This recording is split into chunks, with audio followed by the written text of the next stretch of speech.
Hold on. Let me take a sip.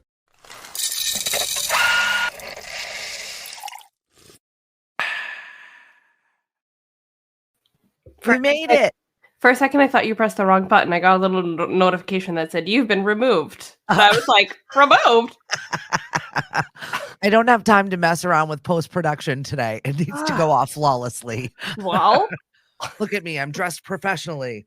I've got a blazer on today. Doesn't that scream I'm doing something important? You bet. No, I'm moderating a state senator conversation. Only problem is all 4 of them are up for re-election. So I've been told by the chambers, plural, that are running this event to keep them on task, keep them on question, and to make sure that they don't start politicking. Yeah, how isn't that their job though? Like what kind of questions? What are they discussing? So they're just discussing the bridge, our water problem, and our waste issue. So I've got pre-planned questions for them. As a whole, in particular areas? These are just specifically speaking to the Cape. Okay. This is the information I needed. Yeah, the waste problem it's huge. In the bridges, yeah. It's going to be the next decade of problems here. So I'm just warning you, if you want to come visit the lovely Cape Cod, you might have some issues getting here. Once here, it'll be lovely. Yeah. I wonder. I mean, it's going to be a massive overhaul. I feel like, though, it so needs needed. To happen. It's so needed. Yeah. Like, you go over the bridge and it bounces. Like, you feel it throb.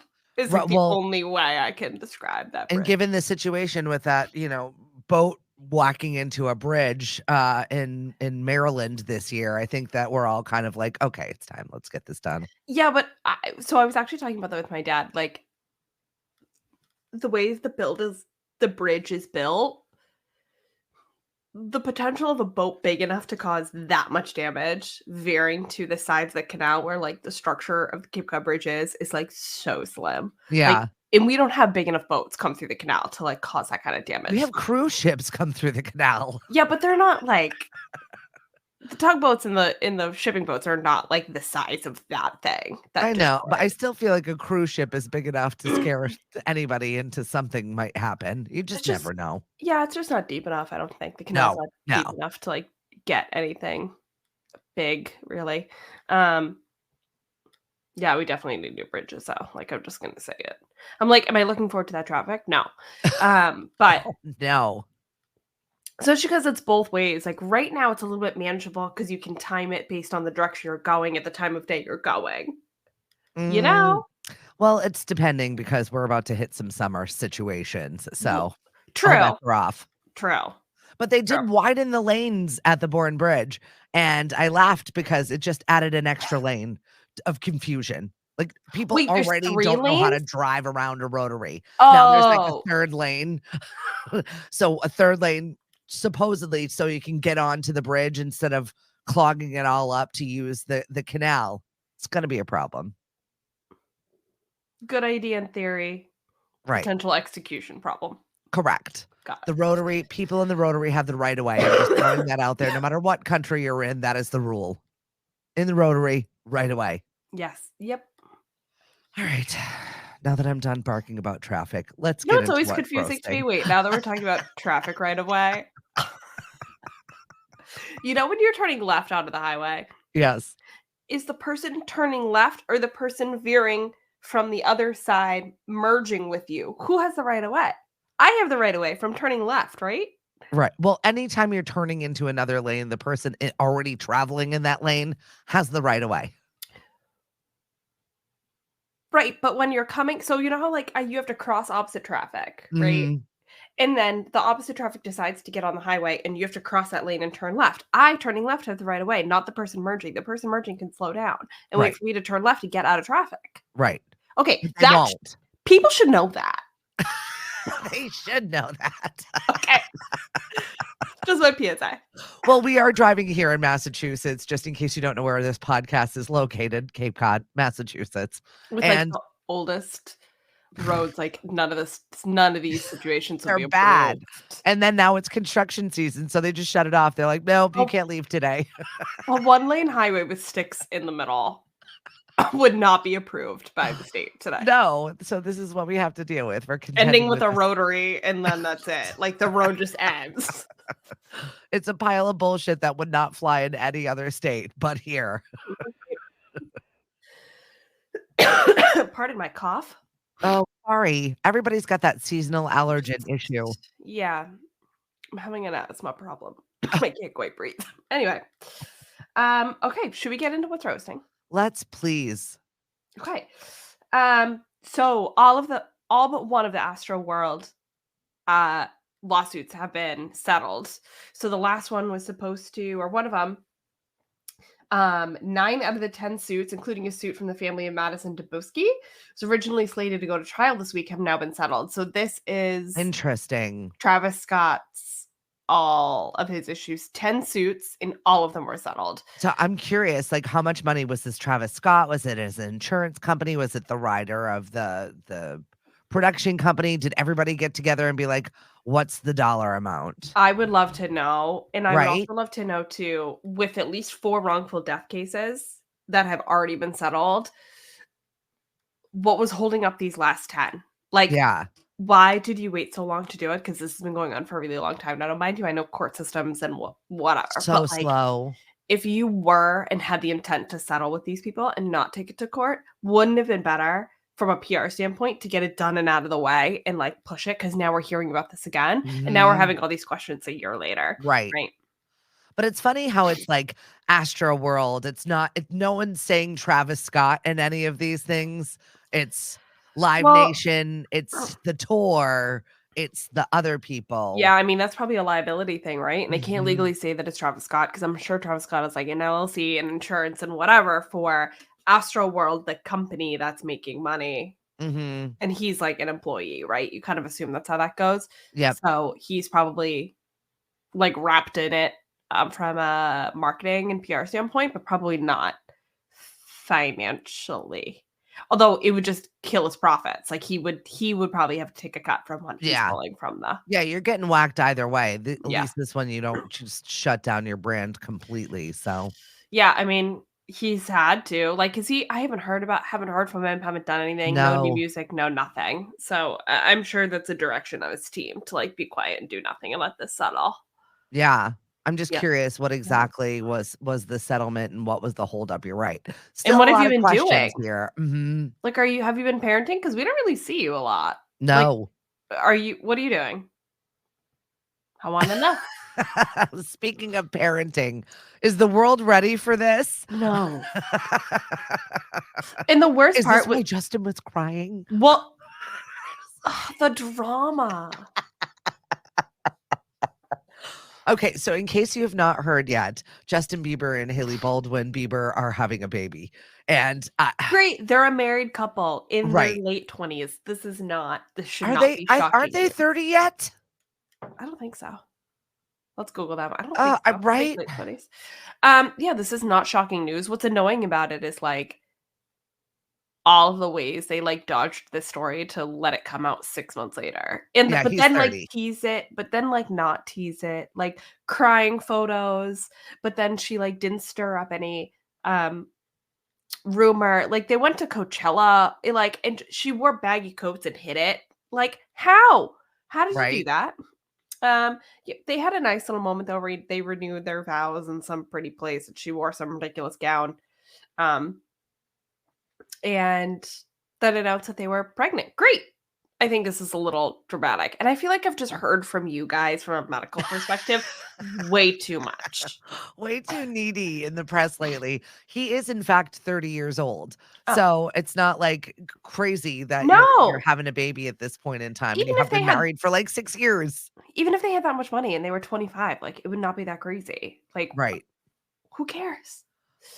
It made me laugh that he had just an epic crying meltdown on social. And then, oh, by the way, we're pregnant. 'Cause Well, now- and everybody's like, were you crying tears of joy? Like, is that what we missed? Like, that was not clear to us. Yeah, and I don't know why I feel this way. Well, because But I'm she's like, thirsty for press. Like she's just always wanted to be validated on her own volition. Dad's famous, uncle's famous. I marry a famous man. but I'm I also want to a be little sus. famous. I'm a little sus as to like why they renew their vows. And I don't know if that's fair of me. But like typically people renew their vows when like either it's like an anniversary, right? Mm, Over like a long period of time. Or like something happened, they went through struggles and they want to like renew that sense of commitment, right? So I'm just a little bit here, like 6 years isn't enough time. I get that maybe if it's because you're pregnant, you want to like renew that vow, whatever. But also like, or this has just been like years of drama and now you're pregnant. You're like, well, I'm pregnant. I'm going to go through with it. We've been trying to get pregnant. I don't know what's happening. So we might as well do this. maybe it's a little bit of both, and they're both fairly religious, right? They Yeah, so I guess the ceremony was held by, like, their pastor, but it looked yeah, like it was in some destination-y, like, mountaintop, you know? yeah. She's doing So a designer dress, like, none of this was it was clearly planned, you know? yeah, yeah. So maybe it was just one of those things like, okay, we're gonna put our childish bullshit marriage away. And now we're gonna be real grown-ups. Let's solidify that. Do you We're think his attire is gonna change? He's, like, actually gonna show up an event deemed in a suit, like, in a suit, or do we I think we're don't gonna continue to see I hoodies? don't think so. I think we're gonna continue to see whatever this thing is until he actually has children and cares. Although that's the style right now. It's kinda Yeah, but like it's a that style for 70s schlub. 12-year-olds. I know. It's not the style for 30-year-old dads. Like, get out the right sneakers. Get out the New Balance. Like, get out Right? this let's go. It's time for you. All right. So, what is going on in the world of Miss Teen USA, Miss USA? Do you think it's an organizational problem? Do you think it's a shift? 100%, 100%. So, the Miss USA, resigned her role, she was 24, and she said that it was for 2023 Miss USA, Mhm. said that she resigned to focus on her mental health, and the quote was like, um, I realize this may come as a shock. Never compromise your physical and mental well-being. Our health is our wealth. A million thank yous to all your constant and unwavering support. Time to write the next chapter. But then, just recently, the 17-year-old Miss, um, I believe she's Miss Teen USA. Yep. She decided to step down, and her quote was very different. It said, "After careful consideration, I've decided to resign as I find that my personal values no longer fully align with the direction of the organization." Yeah. I'm curious what they're trying to dredge up or bring back or take away. I'm not quite sure as to like what the deal is with that, but it's just Yeah, really I'm weird. totally. I'm interested that like Miss USA said nothing and Miss Teen USA hinted to something. And at the same time, though, it's a little bold of a 17-year-old to like make a little bit of that much of a stance. And Yeah. I don't mean that 17-year-olds don't have an opinion or a personality or anything like that, but you're so young in the world. So to come out with a this doesn't align with my values at 17 when you haven't necessarily, like, lived enough life to, like, know what those values are yet, I think is, like, a Yeah. very bold statement, especially Mm, against a tried and true organization that could bury you. I'm sorry, could bury you. I yeah. just think it's definitely a risk early in life.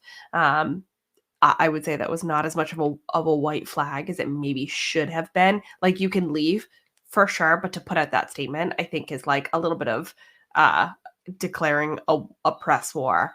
Yeah. Um, Well, there's gonna be more investigation towards it. There is. So right. it's kinda like, let's watch this one.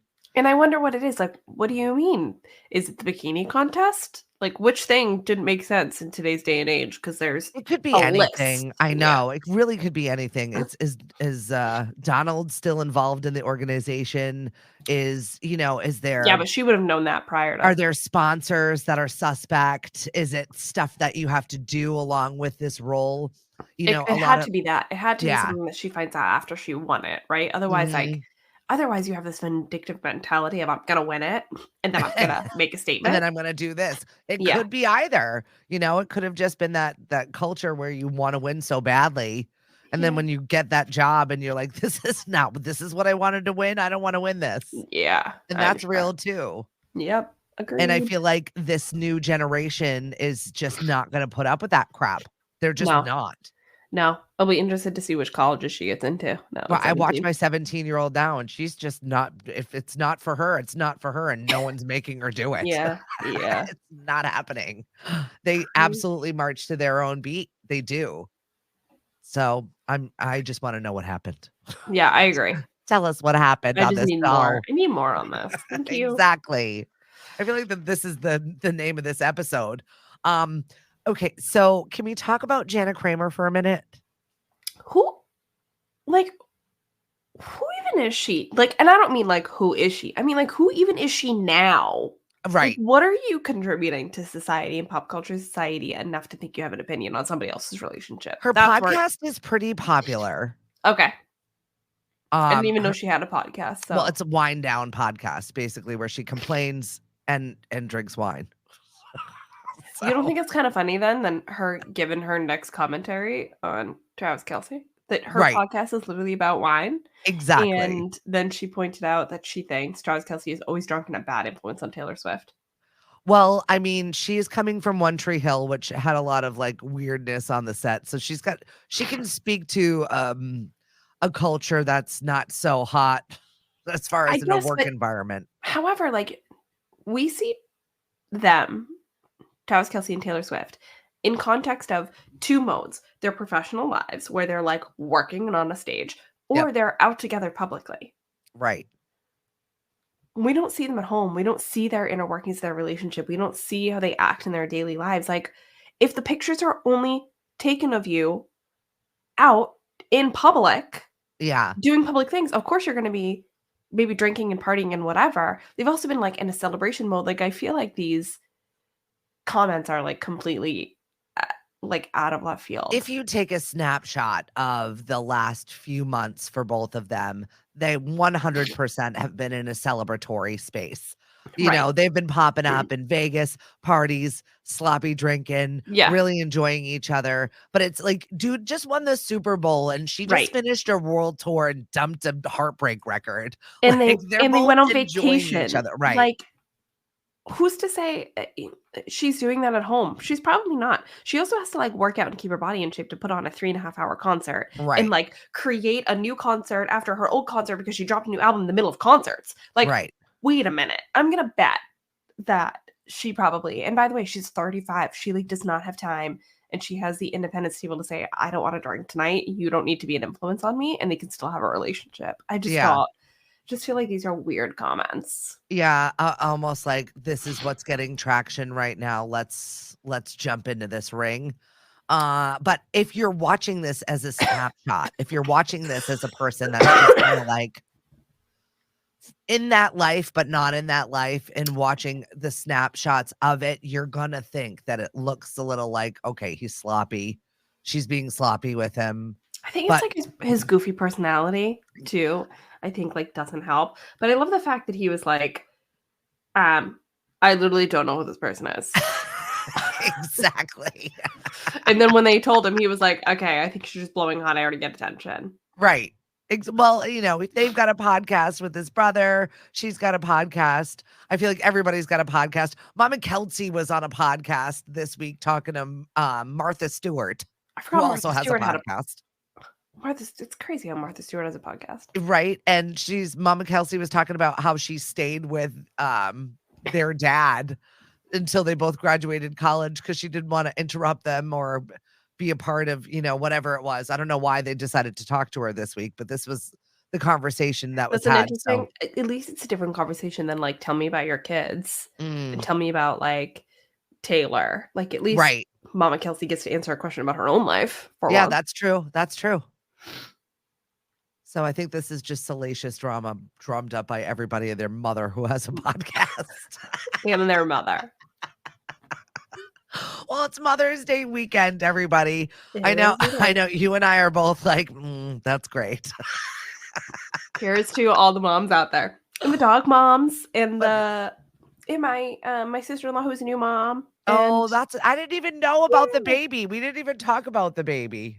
Well, That's exists. Exciting. Yeah, I mean, it's not really my like business, you know. Right. So I try not to like air it out. But you're a doting auntie. Oh my God, he's just a little bundle. I hold him and he snores. It's great. Oh, cute. Yeah, it's See, fun. that's It's a fun. fun time. It's a New fun time. life.